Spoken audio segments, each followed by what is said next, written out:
नमस्कार, आप देख रहे हैं क्राइम तर्स न्यूज में अपना कार्यक्रम, आपका पसंदीदा कार्यक्रम अपनी बात अपनों के साथ में मैं फिर से हाजिर हूं। आज हमारे साथ मौजूद हैं सत्यम पांडे जी, जो कि रामनगर से जो अपना वाराणसी में है वहां से उपाध्यक्ष हैं बीजेपी से युवा मोर्चा के। तो आज मैं कुछ बात करूंगा उसी विषय में, कब उनकी जर्नी कब उन्होंने शुरू करी राजनीति की और अभी तक क्या क्या परेशानियां, स्थितियां, चुनौतियां आई हैं, उसी के विषय में बात करूंगा। सर, स्वागत है हमारे स्टूडियो में। तो सर, शुरू में मैं बात करूंगा कि राजनीति में आने की सर प्रेरणा आपको कहां से मिली सर? बात की जाए प्रेरणा की तो बहुत सारी ऐसी समस्याएं जब आप स्टूडेंट लाइफ में होते हैं, छात्र जीवन में होते हैं। जी जी सर। वही एक समय होता है चीज़ों को सीखने का, चीज़ों को जानने का। तो बहुत सारी समस्याएं ऐसी आती हैं जिसमें कि आपको लोगों से मदद लेनी पड़ती है। बहुत सारी समस्याएं ऐसी आती हैं जहां आप उनकी मदद करना भी चाहते हैं, लेकिन आपके पास कोई उचित व्यवस्था नहीं होती है, कोई उचित रास्ते नहीं होते हैं, उचित लोग नहीं होते हैं। बिल्कुल बिल्कुल। तो उचित लोगों से मिलने के लिए, उचित व्यवस्था को समझने के लिए जी, अगर कोई व्यक्ति शोषित है, किसी कार्यक्रम से वंचित है, कोई ऐसी चीज, सरकार की कोई योजना या कुछ भी ऐसा जो उनको नहीं मिल रही है, तो उस सिस्टम को या उस योजना को उस व्यक्ति तक पहुंचाने के लिए जो हमें आवश्यकता थी, उसके लिए हमने जो है राजनीति ज्वाइन की। सर, कोई विशेष नेता या राजनेता रहा हो जिसने प्रेरित होकर आपने जो है इस चीजों में, राजनीति में आपने बनाया कि हमको आना चाहिए इसमें? जी बिल्कुल। जब हमने शुरुआत की थी उस समय मैं चूंकि इंदिरा नगर लखनऊ में रहता था, उसी समय हमने शुरू किया था। तो उस समय यहाँ पे विधायक हुआ करते थे माननीय स्वर्गीय आशुतोष टंडन जी। तो हम उनसे प्रेरित हुआ करते थे। उसके अलावा मैं चूंकि रामनगर का रहने वाला हूँ, रामनगर वाराणसी का रहने वाला हूँ, तो हमारे यहाँ पे श्री लक्ष्मण आचार्य जी, जो कि वर्तमान में सिक्किम में राज्यपाल भी हैं। तो रामनगर जो है हमारा बहुत छोटा कस्बा है, बनारस का बहुत छोटा कस्बा है। बहुत से लोग इसको जानते हैं, बहुत से लोग अब जानते भी नहीं थे, अब तो खैर सब जानते हैं। बिल्कुल बिल्कुल। तो रामनगर जैसी छोटी जगह से उठकर और सिक्किम का राज्यपाल बनना, ये हम लोग के बहुत बड़ी प्रेरणादायक का विषय रहा है। तो ये सब लोग हैं, और भी अन्य कई लोग हैं। हमारे विधायक श्री सौरभ श्रीवास्तव जी हैं, तमाम ऐसे लोग हैं जिनसे कि हमें प्रेरणाएं मिलती है, जिनसे आप इंस्पायर हुए शुरू के समय में। जी। अच्छा, दूसरा ये भाजपा युवा मोर्चा उपाध्यक्ष बनने के बाद सबसे बड़ी जिम्मेदारी आपको क्या लगी सर अभी तक? जी बिल्कुल, चूंकि मैं शुरू से लखनऊ से राजनीति करता था और कोविड के समय में मैं सन 2019-2021 जो समय चल रहा था वो बहुत ही खराब समय था। जी बिल्कुल। उस समय मेरा जो है वाराणसी वापस जाना हुआ जी, लेकिन एक विचारधारा थी कि मैं जहाँ हूँ, जिस जगह पे हूँ, वहीं से पार्टी की सेवा करूँ, वहीं से राष्ट्र की सेवा करूँ। तो उस समय मैं लखनऊ से जब वाराणसी गया तो हमारे मित्र वहाँ पे अर्जुन शर्मा जी वहाँ पे अध्यक्ष बनाए गए थे। उनसे बात विचार हुई, मैंने बताया, उन्होंने हमसे अपनी बातें बताई। तो ये हुआ कि जहाँ हैं वहीं से पार्टी की सेवा करें। तो जब हमने वहाँ पे उपाध्यक्ष पद संभाला उनके साथ, तो सबसे बड़ा जो चैलेंजिंग सब्जेक्ट रहा वो ये रहा कि एक बड़े शहर में राजनीति करना, युवाओं को समझाना, बताना, जहाँ पे कि उनके साथ कई नेता हैं, कई मंत्री हैं, और एक छोटे शहर में राजनीति करना जहाँ पे उनको बड़े नेता के रूप में सिर्फ एक विधायक दिखते हैं। उनके साथ बड़ा चैलेंज था। उनकी सारी समस्या एक विधायक के पास ले जाना था, उनका कोई भी मैटर हो एक ही विधायक से कहना था। तो उनका ड्रेसिंग सेंस या जो हमारी साप्ताहिक मीटिंग होती थी, इन सब के लिए उनके अंदर ऊर्जा भरना, ये सब बहुत टफ टास्क था। बिल्कुल, कहीं ना कहीं युवाओं को भी सक्रिय रूप से आपको ही जिम्मेदारी रहती है कि उनको सक्रिय करें, कहीं ना कहीं आगे चीजों को बढ़ाएं। तो ये तो जिम्मेदारी का विषय है ही है। दूसरा ये है कि वाराणसी में युवाओं के लिए क्या कोई विशेष आज तक कोई कार्यक्रम आपने चलाया हो युवाओं को जोड़ने के लिए?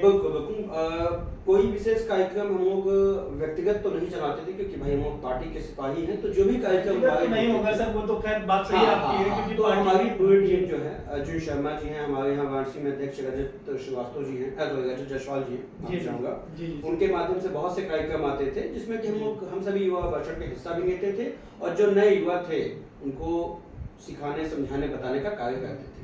ठीक है सर। दूसरा ये है कि सर देखिए, वाराणसी जो है प्रधानमंत्री नरेंद्र मोदी जी का जो है संसदीय क्षेत्र रहा है, तो वहाँ पे कार्य करना कहीं ना कहीं आपको क्या लगता है कितना चुनौतीपूर्ण? बहुत चुनौतीपूर्ण है। छोटी से छोटी बात होती है ना, अरे मोदी जी के क्षेत्र में हई होगा, अरे मोदी जी के क्षेत्र में हऊ होगा, समझ रहे हैं, बहुत चैलेंजिंग है। तो अगर आपके माध्यम से या आपके क्षेत्र के माध्यम से कोई भी मैसेज जाता है, वो चाहे पॉजिटिव हो या नेगेटिव हो, वो उतना बड़ा जो है इम्पैक्ट डालता है। नहीं, सही है सर। दूसरा ये है कि क्या युवाओं को लगता है कि उन्हें सीधा पीएम के क्षेत्र में लाभ मिल रहा है? देखिए, इस बारे में मैं ऐसे नहीं कहूँगा, क्योंकि हमारे यहाँ जो हमारी रणनीति है, हमारी पार्टी की जो रणनीति है, वो सबका साथ सबका विकास है। तो इसको इस तरीके से हम नहीं बांट सकते कि नहीं किसी सांसद के क्षेत्र के हम हैं तो हमें लाभ मिलना है। जो भी लाभ है सबको बराबर तरीके से हर जगह। कहीं ना कहीं आज के समय में थोड़ा सा और चीजें कहीं ना कहीं बदल रहा है, जिस तरीके से दौर बदल रहा है जी। युवा राजनीति से दूर हो रहे हैं, आखिर क्यों सर, ऐसा क्या है? इसमें थोड़ी सी समस्या ये है कि थोड़ा सा एक प्रॉपर गाइडेंस कह लीजिए, थोड़ा सा प्रॉपर गाइडेंस की थोड़ी कमी होगी, लेकिन हम सब उस पर निरंतर कार्य कर रहे हैं ताकि उसको जो है अच्छे से मैनेज किया जाए। अच्छा अच्छा। आपके हिसाब से डिजिटल माध्यम युवाओं से राजनीति को जोड़ने में कितना असरदार जरिया हो सकता है? बहुत असरदार हो सकता है और है भी, हो भी रहा है। क्योंकि जमीनी स्तर पे कहीं ना कहीं सर जैसे लोग जाते हैं, बहुत मेहनत का कार्य है कहीं ना कहीं। सोशल मीडिया का जिस तरीके का दौर है, तो हम कहीं कोई मैसेज है अपना दे सकते हैं, ये लोगों तक पहुंचता है। हाँ, यही चीज होगा। पहले क्या था कि पहले युवा हो या जो भी हो, तो युवा जो है वो कहीं ना कहीं अपने किसी अन्य फील्ड में स्ट्रगल कर रहा होता है, कोई अपने व्यापार में कर रहा होता है, कोई अपनी पढ़ाई में, कोई शिक्षा में, तो उसके साथ साथ राजनीति करना उनके बहुत टफ हुआ करता था। अब चूंकि सोशल मीडिया के माध्यम से जो है वो उनके लिए आसान हो गया है। अगला सर ये है कि युवा मोर्चा की सबसे बड़ी ताकत और चुनौती क्या है सर? सबसे बड़ी ताकत हमारे युवाओं का जोश है जी, और सबसे बड़ी चुनौती उनको सही दिशा में जाने के लिए प्रेरित करना है, क्योंकि तमाम ऐसी चीजें हैं अपने समाज में, ऐसी कुरीतियां हैं जिनमें हमारे युवा बहुत जल्दी भटक जाते हैं, तो उनको सही राह पर लाना सबसे बड़ा चैलेंजिंग विषय है। और आपको लगता है कि बेरोजगारी इसका सबसे बड़ा कहीं ना कहीं कारण है? बेरोजगारी को हाँ कहा जा सकता है, लेकिन ऐसा नहीं है। समाज में जब आप रोजगार में हो या बेरोजगार हो, वो इतना बड़ा मैटर नहीं करता। अगर कुरीतियां आपको अपनी तरफ खींच रही हैं तो डिपेंड करता है कि हम क्या सोचते हैं, कैसे, कितना हम प्रभावित किससे हैं। ये भी हो सकता है थोड़ा सा सोशल मीडिया जिस तरीके से चीजें बढ़ रही हैं, तमाम, हाँ वही बात, सोशली कहीं ना कहीं इम्पैक्ट तो डालता ही है। बिल्कुल वही समाज में अब सोशल मीडिया भी हमारे समाज में आ चुका है। समाज में अब सिर्फ भाई बहन, माँ बाप, घर द्वार, पिता परिवार नहीं रह गया। सोशल मीडिया हमारे समाज का बहुत बड़ा अंग बन चुका है। आपने देखा होगा घरों में क्या होता है, बाप बैठा है, बेटा बैठा है, माँ बैठी है, बिटिया बैठी है, समूह बैठे हैं, बैठे कभी एक छत के नीचे हैं, लेकिन कहाँ हैं? दुनिया में बिजी हैं। कैसे बिजी हैं? सोशल मीडिया के माध्यम से। तो उनका समाज जो है वही है, वही वो होता है ना sir, they have to distracted your goal. तो वो कहीं ना कहीं वो अपने गोल से दूर हो रहे हैं, उनको हाँ यही है, वो हाईली एम्बिशियस सोशल मीडिया ने भी जो है हमारे समाज में अपनी एक जगह बना चुका है, वो हिस्सा बन चुका है। और दूसरा सर ये है कि वाराणसी में अभी तक इतने युवा सक्रिय रूप से जो है कार्य कर रहे हैं, कुछ उसका आंकड़ा सर कुछ हमारे यहाँ हजारों युवा हैं। बूथ लेवल पे देख लीजिए, मंडल लेवल पे देख लीजिए, महानगर लेवल पे देख लीजिए, हर लेवल पे हजारों युवा जो है हमारे रजत जायसवाल जी हैं, उनके नेतृत्व में जो है। और दूसरा ये भी है कि अगर शिक्षा की बात करी जाए तो शिक्षा व्यवस्था में बदलाव राजनीति में युवाओं की भागीदारी बढ़ा सकता है सर, इस पे क्या? बिल्कुल बढ़ा सकता है। देखिए होता क्या है कि जब आपको अच्छी शिक्षा मिलेगी तो आपकी अच्छी सोच बनेगी। जब आपकी अच्छी सोच बनेगी तो जाहिर सी बात है आप कुछ अच्छा करना चाहेंगे, उसके लिए राजनीति में और अन्य मैदानों में भी आप अपने आप को सक्रिय करेंगे। नहीं, बिल्कुल सही है सर। दूसरा ये है वाराणसी की ट्रैफिक और रोजगार समस्या पर क्या कहना चाहेंगे आप? ट्रैफिक तो देखिए एक आम हिस्सा बन चुका है। बनारस में अगर ट्रैफिक ना हो तो फिर बनारस में गंगा ना हो, बनारस में ट्रैफिक ना हो तो बनारस पे बनारस नहीं कहा जाएगा। दूसरी बात की ट्रैफिक व्यवस्था पहले से बहुत अच्छी हो चुकी है। अब तो अपने यहाँ बनारस में विजिटिंग प्लेस है, जिस तरीके से बाहर से लोग भी आते हैं। बिल्कुल बिल्कुल, तो कहीं ना कहीं एक जमावड़ा तो हमेशा बना ही हमेशा लगा रहेगा और वही कहीं ना कहीं हमारी पहचान है। वही पहचान तो हम उस ट्रैफिक में भी खुश हैं, कोई दिक्कत नहीं। बिल्कुल सही कह रहे हैं। पिछले 10 सालों में वाराणसी की सबसे बड़ी उपलब्धि क्या है सर?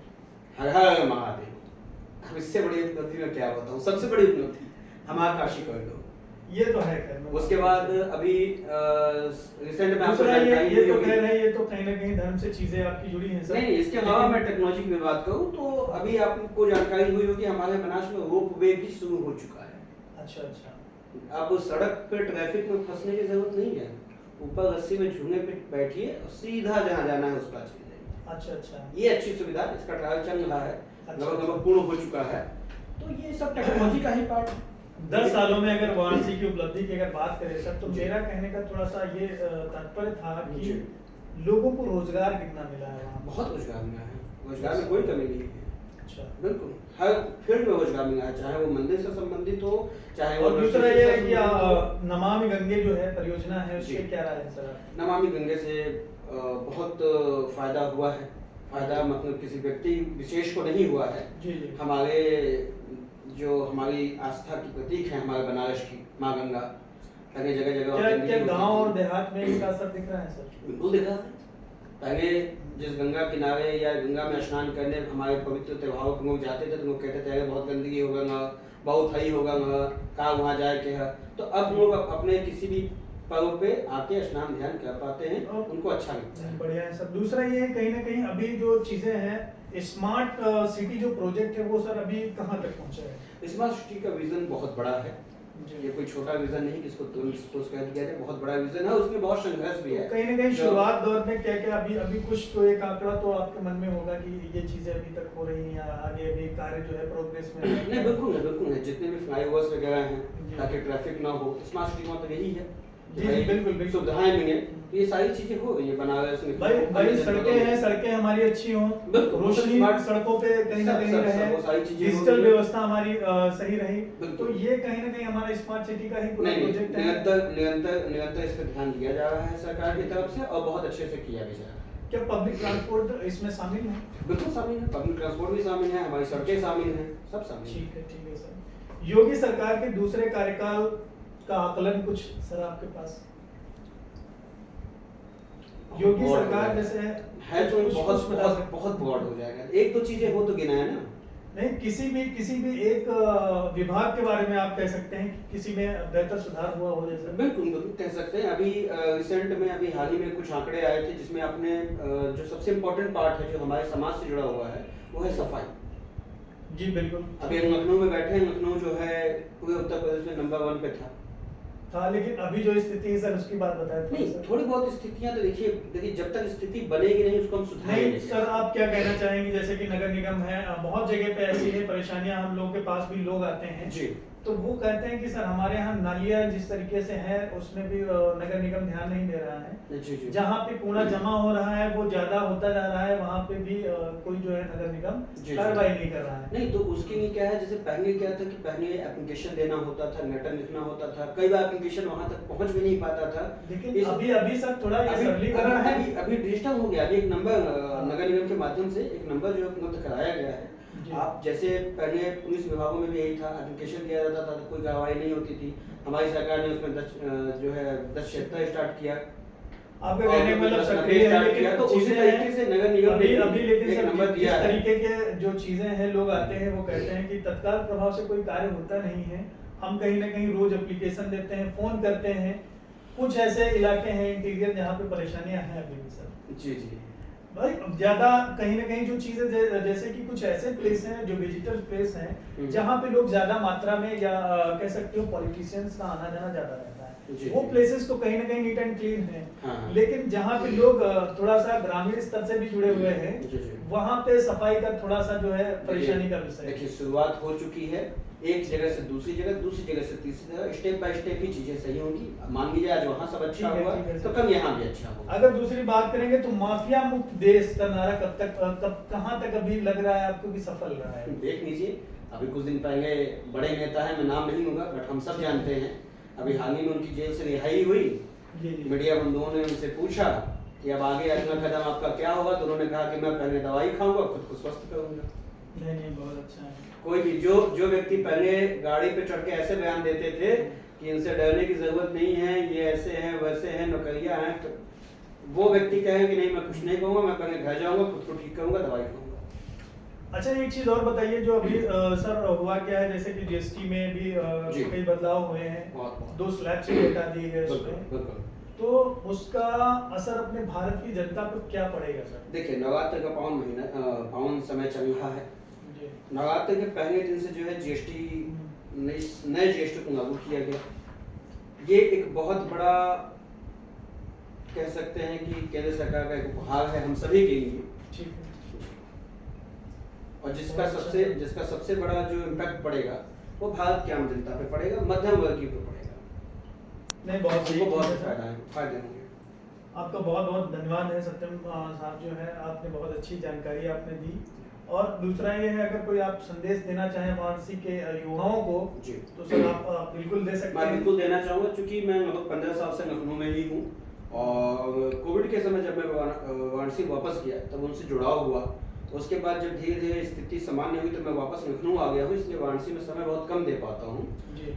फिर भी मैं चाहूँगा कि हमारे वाराणसी के युवा मोर्चा के जो भी साथी हैं, या जो भी अन्य साथी जो युवा मोर्चा से नहीं हैं, अन्य जो भी हैं, जो भी हमें जानते हैं या जो हमें जान सकते हैं सोशल मीडिया के माध्यम से, अन्य माध्यमों से, लखनऊ में कोई भी उनका काम हो, वो लखनऊ से जुड़े, राजधानी से जुड़े, प्रदेश की राजधानी है, यहाँ के लोगों से जुड़े, अपना स्तर थोड़ा सा बढ़ाएं। उसमें जो भी सहयोग हमसे होगा, जैसे जब भी कोई नए शहर में आता है तो उनको समस्याएं होती हैं, रहे कहाँ, खाएं क्या, रुके कहाँ, इनसे कैसे मिले, उनसे कैसे मिले, बहुत सारी ऐसी समस्याएं हैं जो जनपद लेवल पे नहीं सॉर्ट आउट की जा सकती।